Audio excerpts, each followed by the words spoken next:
안녕하세요. 머신러닝 과정에 오신 것을 환영합니다. 이번 과정에서는 머신러닝의 기본 개념부터 대표적인 머신러닝의 알고리즘을 적용해 모델을 생성해 봅니다. 생성된 모델은 적절한 평가를 통해 성능을 확인하게 되는데요. 비즈니스 상황에 맞게 성능을 향상시키는 방법과 실무에서 자주 사용되는 우수한 모델을 구축하는 방법을 학습하게 됩니다. 머신러닝 과정은 다음과 같은 챕터로 구성되어 있습니다. 머신러닝의 이해부터 앙상블 알고리즘까지 총 11개의 챕터로 구성되어 있습니다. 첫 번째 챕터부터 시작하겠습니다. 이번 챕터에서는 머신러닝을 이해하는 시간입니다. 머신러닝의 개념을 이해하고 지도학습인 분류와 회귀 문제에 대해 살펴봅니다. 그리고 머신러닝을 공부할 때 알아야 하는 주요 용어들에 대해서도 말씀드리겠습니다. 첫 번째 챕터의 첫 번째 섹션입니다. 이번 섹션에서는 머신러닝이 무엇인지 개념을 살펴보겠습니다. 머신러닝의 개념을 이해하기 위해 한 가지 예를 들어보겠습니다. 왼쪽의 표에서는 X와 Y가 있는데요. X가 1일 때 Y는 3이 되고 X가 2일 때 Y는 5가 됩니다. 이런 식으로 X가 4일 때 Y가 9가 되는 것까지 데이터가 구성되어 있는데요. 그렇다면 만약에 여기서 X가 5이면 Y가 어떻게 될까요? 대부분 11이라고 생각하셨을 겁니다. 맞습니다. 앞에 데이터를 보면 규칙을 발견할 수 있는데요. X에 2를 곱하고 거기에 2를 더하는 구조가 됩니다. 이렇게 규칙을 찾아서 새로운 값을 예측하는 것, 이것이 바로 머신러닝입니다. 머신러닝은 미리 주어진 샘플 데이터를 학습해서 일정한 규칙을 찾고 그 규칙을 바탕으로 새로운 값을 예측합니다. 이 새로운 값은 미래의 결과가 될 수 있습니다. 물론 머신러닝에는 여러 가지 유형이 있지만 지금은 개념을 쉽게 이해하기 위해 가장 단순한 형태의 예를 들었습니다. 우리 인간은 경험을 통해 배우고 그 경험을 기반으로 미래를 대비합니다. 이처럼 머신도 학습을 위해서는 충분한 데이터가 필요합니다. 그래야 가장 적절한 규칙을 찾아낼 수 있기 때문이죠. 이처럼 의미 있는 데이터를 충분히 준비하는 과정을 데이터 전철이라고 합니다. 앞으로 여러분들이 배울 중요한 개념 중 하나입니다. 여기까지 이해되셨을까요? 자, 이번에는 새로운 데이터로 다시 한번 개념을 이해해 보겠습니다. 화면에 보이는 데이터는 여러 개의 X와 맨 마지막에 Y가 있습니다. 앞에서 해봤던 것처럼 이번에도 맨 마지막에 있는 Y 값이 무엇인지 예측해 보시겠어요? 할 수 있을 것 같나요? 사실 쉽지 않습니다. 왜냐하면 데이터가 너무 많고 복잡하기 때문입니다. 하지만 컴퓨터를 이용한다면, 즉 머신은 이처럼 복잡한 데이터 속에서도 빠르게 규칙을 찾아서 비어있는 값을 정확하게 예측할 수 있습니다. 바로 이것이 머신러닝이 필요한 이유입니다. 데이터의 양이 방대하고 구조가 복잡해질수록 사람이 규칙을 찾아내는 데는 한계가 있지만 머신은 수많은 데이터를 빠르게 분석하고 규칙을 찾아낼 수 있습니다. 이제 머신러닝의 개념과 필요성에 대해 어느 정도 이해가 되셨을 거라 생각합니다. 그렇다면 여러분, 이 비어있는 값이 무엇인지 궁금하지 않으신가요? 아직 머신러닝 모델링 방법을 배우지는 않았지만 간단한 규칙 기반 접근을 통해 이 값이 어떻게 예측될 수 있는지 지금부터 보여드리겠습니다. 아직 머신러닝 모델링을 배우지 않은 상태에서는 지금부터 보여지는 코드가 다소 이해되지 않을 수 있습니다.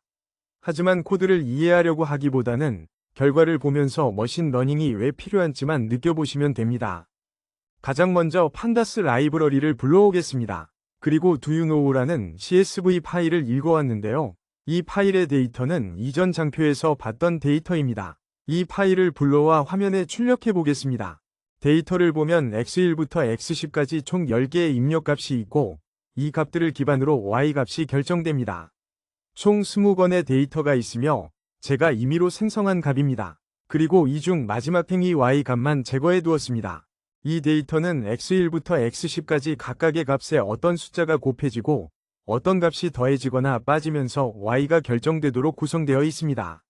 즉, 분명히 규칙이 존재하는 데이터셋입니다.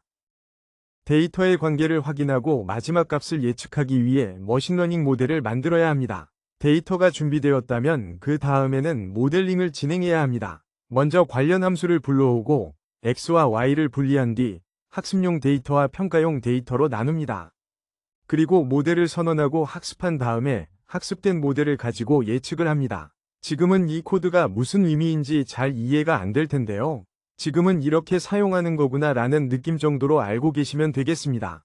코드를 실행하시면 마지막에 YPRED라는 변수에 X에 대한 모델의 예측값이 저장되어 있습니다.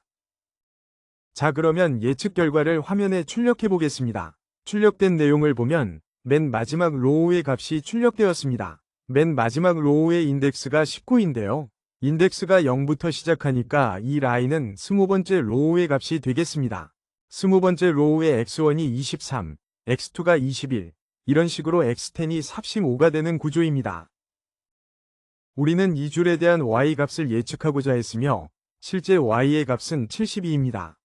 참고로 저는 이 데이터를 만들 때 저는 다음과 같은 공식을 사용했습니다. X1에 2를 곱하고 여기서 X2에 10을 곱한 값을 빼고 X3에 27을 곱한 값을 더하는 방식으로 Y 값을 계산했습니다.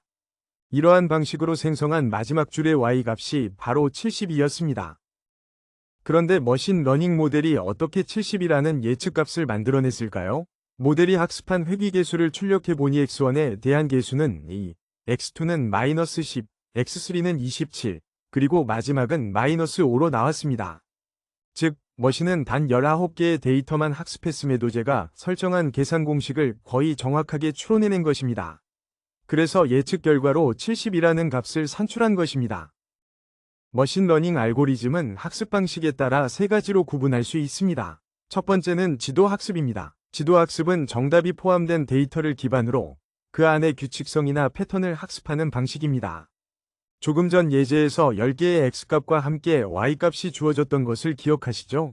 거기서 Y가 바로 정답이었습니다. 이처럼 문제에 대한 정답을 주고 학습시키는 방식이 지도학습입니다. 따라서 앞서 진행했던 예제는 지도학습에 해당합니다.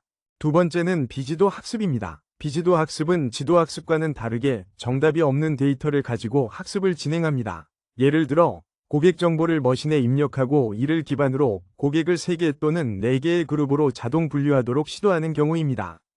이때는 정답이 없기 때문에 머신이 스스로 데이터를 분석하여 그 안의 패턴을 찾아 그룹을 나누게 됩니다. 정답이 없기 때문에 명확한 평가를 바로 내리기는 어렵지만 이후 분류된 그룹을 기반으로 마케팅을 진행했을 때 좋은 결과가 나온다면 그 분류가 잘 되었다고 간접적으로 판단할 수 있습니다. 즉, 정답이 있으면 지도학습, 정답이 없으면 비지도학습이라는 점을 기억해 주세요. 마지막은 강화학습입니다. 강화학습은 머신이 어떤 행동을 했을 때 그 결과에 따라 보상이나 벌점을 주며 학습하는 방식입니다. 머신은 더 많은 보상을 받기 위해 스스로 행동을 조정하고 개선해 나가게 됩니다. 이런 방식으로 점점 더 좋은 결정을 내릴 수 있게 되는 것이죠.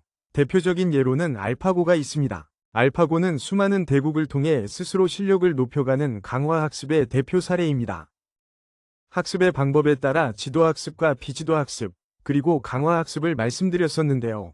이번에는 과제에 따른 분류로 말씀드려 보겠습니다. 머신러닝 알고리즘은 과제의 유형에 따라 분류, 회귀, 클러스터링 세 가지로 나눌 수 있습니다.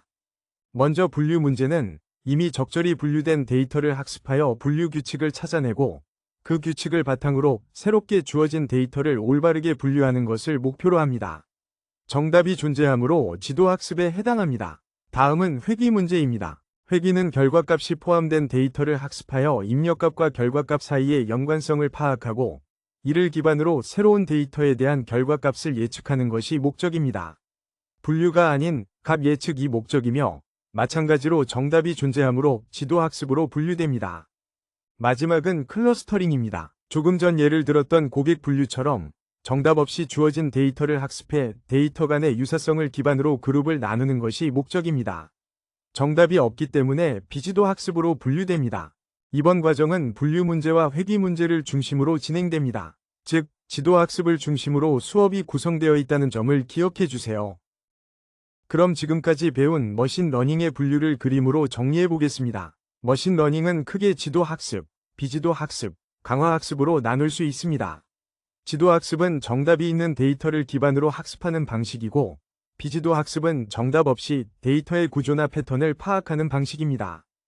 강화학습은 머신이 스스로 행동을 하고 그 결과에 따라 보상을 받으며 지속적으로 스스로를 개선해 나가는 학습 방식입니다. 지도학습은 다시 분류와 회귀로 나눌 수 있습니다. 분류는 입력 데이터를 보고 그것이 어떤 그룹에 속하는지를 예측하는 것이고, 회귀는 입력값을 기반으로 연속적인 수치를 예측하는 것이 목적입니다. 비지도 학습에는 앞서 언급했던 클러스터링, 즉 군집화가 포함됩니다. 그 외에도 데이터를 쉽게 이해할 수 있도록 형태를 변환하는 표현 학습, 그리고 장바구니 분석처럼 서로 연관된 항목을 찾아내는 연관규칙 학습도 포함됩니다. 이번 과정에서는 이 중에서도 지도 학습, 특히 분류와 회귀 문제를 중심으로 학습할 예정입니다. 시청해주셔서 감사합니다. 다음 시간에 다시 뵙겠습니다.